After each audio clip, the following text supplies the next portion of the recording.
नमस्कार मित्रांनो, स्वागत आहे आपल्या चला शिकूया शेअर बाजार या चॅनलवर।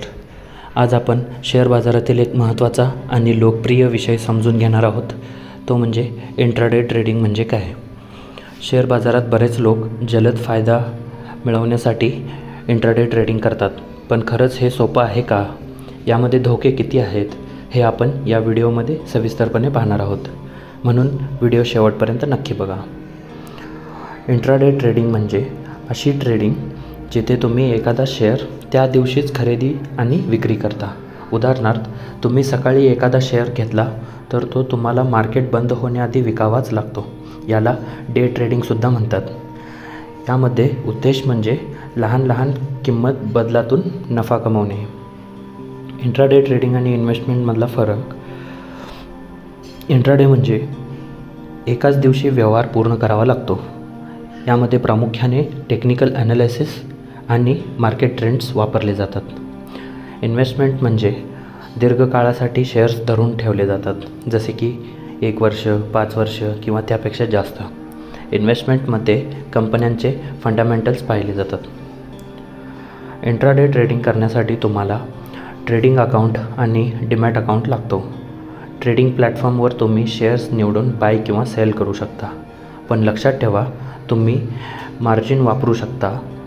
ब्रोकर तुम्हाला अतिरिक्त पैसे देतात ट्रेडिंगसाठी। मार्केट ओपनिंगपासून क्लोजिंगपर्यंतचा ट्रेड करावा लागतो। जर तुम्ही शेअर विकला नाही तर ब्रोकर आपोआप मार्केट बंद होण्याआधी पोझिशन स्क्वेअर ऑफ करतात। म्हणूनच इंट्राडे ट्रेडिंगमध्ये वेगाने निर्णय घेणे खूप महत्त्वाचे असते। इंट्राडे ट्रेडर्स मुख्यतः खालील गोष्टी वापरतात। चार्ट्स, यामध्ये candlestick charts, moving averages, indicators, यामध्ये RSI, MACD, Bollinger bands. Volume ॲनालायसिसमध्ये शेअर्स मध्ये किती खरेदी विक्री होते ते पाहणे। या आधारावर ते कधी बाय करायचं कधी सेल करायचं हे ठरवतात। फायदे आणि धोके बघूयात आता। यामध्ये जलद नफा कमवण्याची संधी असते आणि पैसे अडकून राहत नाहीत, आणि मार्जिनमुळे कमी पैशात मोठे ट्रेड करता येतात। धोक्यांमध्ये किंमत खूप पटकन बदलतात, आणि जर चुकीचा अंदाज झाला तर मोठे नुकसान होऊ शकते। भावनांवर नियंत्रण नसेल तर नुकसान हे निश्चितच होते। म्हणूनच इंट्राडे ट्रेडिंग हे हाय रिस्क आणि हाय रिवॉर्ड आहे। उदाहरण बघूयात। समजा तुम्ही XYZ कंपनीचा शेअर इंट्राडेसाठी निवडला आहे। सकाळी मार्केट उघडल्यावर त्याची किंमत 100 रुपये आहे।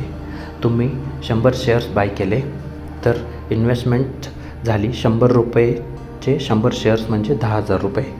दुपारपर्यंत त्या शेअरची किंमत वाढून 105 रुपये झाली। तुम्ही तेव्हा तो शेअर्स जर विकला तर 100 शेअर्स 105 रुपयाने 10,500 रुपये म्हणजेच 500 रुपयाचा नफा होईल। पण जर उलट झालं आणि किंमत खाली जाऊन 95 रुपये झाली आणि तुम्हाला जबरदस्तीने पोझिशन स्क्वेअर ऑफ करावी लागली तर तोटा 500 रुपयाचा होऊन जाईल। यातून आपल्याला हे शिकायला मिळतं की इंट्राडे ट्रेडिंगमध्ये रिस्क आणि रिवॉर्ड दोन्ही खूप जलद येतात। तर मित्रांनो, हे होतं इंट्राडे ट्रेडिंग म्हणजे काय याचं सोपं स्पष्टीकरण। इंट्राडे ट्रेडिंग नक्कीच आकर्षक आहे, पण त्यामध्ये शिस्त, अनुभव आणि योग्य स्ट्रॅटजी लागते।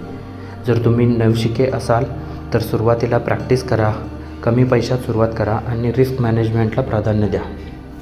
पुढच्या व्हिडिओमध्ये आपण पाहणार आहोत स्विंग ट्रेडिंग म्हणजे काय। तोपर्यंत जर हा व्हिडिओ आवडला असेल तर लाईक करा, शेअर करा आणि अजून असेच माहितीपूर्ण व्हिडिओ पाहण्यासाठी आपल्या चॅनलला सबस्क्राईब करा। तुम्हाला काही प्रश्न असतील तर कमेंट करा, मी त्या विषयावर व्हिडिओ बनवेन। तुम्हाला डीमॅट अकाउंट सुरू करायचं असेल तर झेरोदा आणि एंजल वनची लिंक डिस्क्रिप्शनमध्ये दिलेली आहे, तिथून तुम्ही अकाउंट उघडू शकता। हे चॅनल फक्त अभ्यासाच्या उद्देशाने आहे, खरेदी किंवा विक्रीची शिफारस केलेली नाही। धन्यवाद।